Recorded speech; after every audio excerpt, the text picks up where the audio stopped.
An archaeologist had just escaped from a cave when he noticed something strange. Day had actually turned into night. Even weirder, less than a minute after he entered the cave behind him, the dog that had been guarding the entrance was nowhere to be seen. When he found his car, he was even more baffled. Not only was the brand new car rusty, but there were also many weeds growing out of it. At first, the man thought someone was playing a prank. However, judging from his yellowed work permit, the car seemed to have been parked there for many years. Moreover, there was another car nearby. He then found a student's backpack in the car. Apparently, his student had gone into the creepy cave in order to find him. The man had no choice but to return to that cave again. Then, he threw down glow sticks along the way to mark the student. Unexpectedly, just then, one of the glow sticks he threw was suspended in the air. This bizarre scene instantly froze Dashan. Then, he carefully reached for it, but the glow stick kept moving forward. After passing through a wall of air, it fell to the ground. Despite the bizarre situation, Dashan had no way back at this point. What he never expected, however, was that 3 days had passed outside as early as the first time he passed through the wall of air. The archaeologist's students realized that he hadn't returned yet, so they borrowed a car and planned to go to the mountains to look for the professor. When they got there, they only found a rope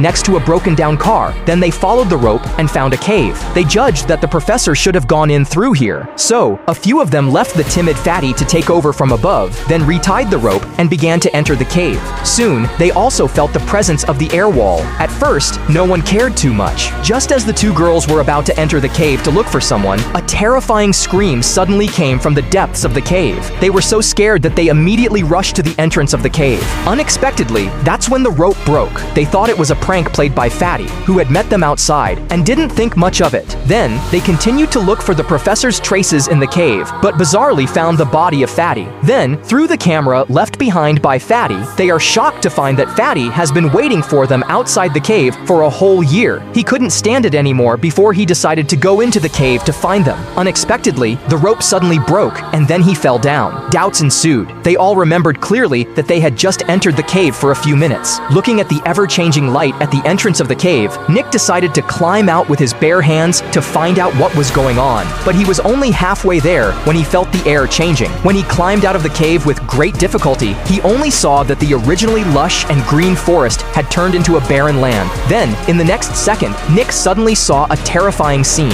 A strange triangular building was suspended in the sky.